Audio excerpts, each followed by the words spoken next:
Inside the Bible Story. Gideon. Baada ya kifo cha Joshua, kiongozi aliyetumiwa na Mungu kuongoza Israeli Kanaani, baada ya miaka mingi kupita katika nchi ya Israeli, watu walijitenga na njia za Mungu. Walifanya maovu mbele za Bwana, wakaabudu sanamu na kusahau kuwa ni Mungu aliyewatoa Misri kwa mkono wake. Bwana aliinua waaminifu na watu wenye akili kama Ehudi, Debora na Baraka ili kuondoa ibada ya sanamu na kuwakomboa Israeli kutoka kwa maadui zao. Lakini wakati mkombozi alipokufa na watu kuachiliwa kutoka katika mamlaka yake, taratibu walirudia ibada ya sanamu. Na hivyo historia ya kurudi nyuma na kuadhibiwa, kutubu na kuokolewa ilirudiwa tena na tena. Lakini tena wana wa Israeli walifanya yaliyo maovu mbele za Bwana. Bwana akawatia mikononi mwa Midian. Hapa mkono wa mtesi uliangukia kidogo makabila yaliyokuwa mashariki mwa Yordan. Kwa hiyo Bwana akawatia mikononi mwa adui zao, watu wa Midian, kwa muda wa miaka 7. Wamidiani walikuwa watu wakatili. Kila mara Waisraeli walipopanda mazao, Wamidiani walikuja kama nzige, wengi kwa kutumia ngamia. Wakaiba kila kitu, wakaharibu mashamba na hata mifugo yao. Waisraeli walihofia maisha yao kiasi cha kujificha katika mapango milimani. Walimlilia Mungu wakimuomba msaada. Bwana kwa huruma yake akasikia kilio chao. Inside the Bible Story. Katika kijiji kidogo cha Ofra aliishi kijana mmoja aitwaye Gideon, mwana wa Yoash, kutoka kabila la Manase. Siku moja alipokuwa anapiga ngano kwa siri ili kuificha wasiibe wa Midian, malaika wa Bwana alimtokea akamwambia, Bwana yu nawe, ewe shujaa wa vita. Gideoni alishangaa akasema, kama Bwana yu pamoja nasi, kwa nini haya yote yametupata? Akauliza, lakini Bwana akamwambia, nenda kwa nguvu hii ulionayo, nami nitakuwa pamoja nawe. Utawaokoa Israeli kutoka mikononi mwa Wamidiani. Gideoni alikuwa mtu wa kawaida. Aliona hana uwezo.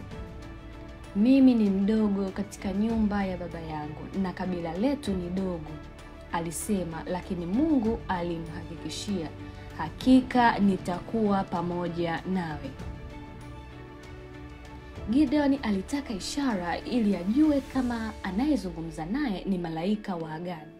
Baada ya Gideoni kuleta sadaka, malaika waliigusa nyama na mikate isiyotiwa chachu. Moto ukatoka kama mwamba, ukachoma kafara.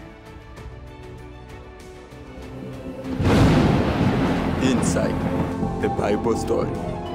Baba yake na Gideoni, Yoashi, aliyeshiriki pamoja na watu katika uasi, alikuwa amejenga huko Ofra, mahali alipokuwa akiishi, madhabahu kubwa ya Baali, ambapo watu wa mji huo walikuja kuabudu. Gideoni aliagizwa kuivunja madhabahu hii na kujenga madhabahu kwa Bwana juu ya mwamba ambako kafara ilichomwa, na hapo kutoa kafara kwa Bwana. Hivyo Gideoni kwa siri, akisaidiwa na watumishi wake, akakamilisha kazi hiyo kwa usiku mmoja. Watu walipogundua asubuhi, walitaka kumuua, lakini baba yake akasema, ikiwa Baali ni Mungu na ajitetee mwenyewe. Mawazo yote dhidi ya Gideon yalitoweka. Na wakati alipopiga baragumu ya vita, watu wa Ofra walikuwa miongoni mwa watu wa kwanza kukusanyika. Walikuwa wanafaa. Taarifa zilisambaa katika kabila lake la Manase, pia kabila la Asheri, Zablon na Naftali, na wote waliitikia wito. Gideoni hakujaribu kutaka kuwa kiongozi wa jeshi pasipo kupata ushahidi zaidi kama Mungu alimuita ili kufanya kazi hii na kwamba atakuwa pamoja naye. Aliomba ishara nyingine. ikiwa wewe utawaokoa Israeli kwa mkono wangu, kama ulivyosema, tazama nitaweka ngozi ya kondoo katika kiwanja cha kupuria. Aliomba ngozi ipate umande na kinyume chake ardhi ipate umande, na ishara zote hizi Mungu alijibu kwa uaminifu. Wakati huo majeshi ya Wamidian na Waamaleki na hao wana wa mashariki walikutana pamoja, wakavuka na kupanga hema zao katika bonde la Yezreeli kujiandaa vita na Waisraeli. Wakati wa vita ukafika, Gideoni alikusanya jeshi watu 32,000 ambao lilikuwa jeshi dogo ukilinganisha na jeshi kubwa la maadui. Lakini Bwana akasema ni wengi sana. Wakaondolewa waliokuwa waoga, wakabaki 10,000. Neno la Bwana likaja tena kwake, hata sasa watu hawa ni wengi mno, walete chini ya majini, nami nitawajaribu huko kwa ajili yako. Kisha itakuwa ya kwamba yule nitakayekuambia huyu atakwenda pamoja nawe, ndiye atakayekwenda pamoja nawe, na mtu yule nitakayekwambia huyu hatakwenda pamoja nawe, basi huyo hatakwenda. Watu walipelekwa kwenye maji wakitarajia kufanya shambulizi la papo kwa hapo dhidi ya maadui. Wachache kwa haraka walichukua maji mikononi na kunywa wakati wakitembea, lakini karibu wote waliopiga magoti wakanywa kwa starehe chini ya uso wa mto. Wale waliochukua maji mikononi mwao walikuwa ni 300 tu kati ya 10,000. Hivyo hawa ndio waliochaguliwa. Waliobaki wote waliruhusiwa kurudi nyumbani. Inside the Bible Story. Waisraeli walisimama juu ya mlima wakiwa wanatazama bonde, mahali ambapo wavamizi walikuwa wameweka kambi. Na Wamidian na Waamaleki na hao wana wa mashariki walikuwa wametua bondeni mfano wa nzige kwa wingi, na ngamia zao walikuwa hawana hesabu, kwa mfano wa mchanga wa bahari. Gideoni alitetemeka alipotafakari juu ya vita ya kesho yake. Usiku huo Bwana alimtia moyo. Gideoni akasikia ndoto ya askari wa Wamidian aliyoota mkate wa shayiri ukianguka kambini mwao na kupindua hema. Tafsiri ya ndoto ilikuwa, hii ni upanga wa Gideon mwana wa Yoash. Gideoni akapata ujasiri. Aligawa watu wake watatu, kila mmoja na tarumbeta, taa ndani ya mitungi. Alipowapa ishara, walivunja mitungi, wakapiga tarumbeta na kupaza sauti karibu na kambi za adui. Upanga wa Bwana na wa Gideon. Jeshi lote la Wamidian na Waamaleki lililokuwa limeweka kambi wakachanganyikiwa, wakaanza kuuana wao kwa wao na wengine wakakimbia. Israeli wakapata ushindi mkubwa sana.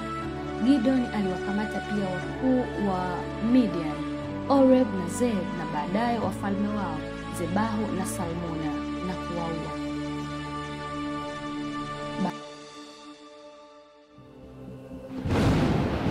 Inside the Bible Story. Baada ya vita, watu walimwambia Gideon atawale Israeli, lakini yeye akasema, sitatawala mimi wala mwanangu, bali Bwana atatawala. Lakini akatengeneza efodi ya dhahabu kwa kutumia nyara za vita, na hiyo ikawa mtego kwa watu. Wakaanza kuabudu kama sanamu. Gideon aliishi kwa miaka 40, alikuwa na wake wengi na watoto wengi. Lakini baada ya kufa kwake, watu wa Israeli walirudi kwenye maovu yao. Wakaabudu sanamu na wakamsahau Bwana, pamoja na wema wote aliowatendea kupitia Gideon. Inside the Bible Story. Na hiyo ndiyo simulizi ya Gideon, mtumishi wa Mungu aliyeanza chini kabisa, lakini akainuliwa kwa utii wake na imani. Kupitia yeye tunajifunza kuwa haijalishi wewe ni nani, Mungu anaweza kukutumia kwa makusudi makubwa. Asante sana kwa kuchukua muda wako kusikiliza simulizi hii. Kama umejifunza jambo, usisahau kusubscribe kwenye channel hii, like na kuacha comment yako hapo chini. Tuambie ni kipengele gani cha simulizi hii kimekugusa zaidi. Mpaka wakati mwingine, endelea kuwa na imani, kuwa jasiri kama Gideon, na kumbuka, Mungu huinua wanyenyekevu kwa wakati wake sahihi. Asante kwa kunisikiliza na Mungu akubariki.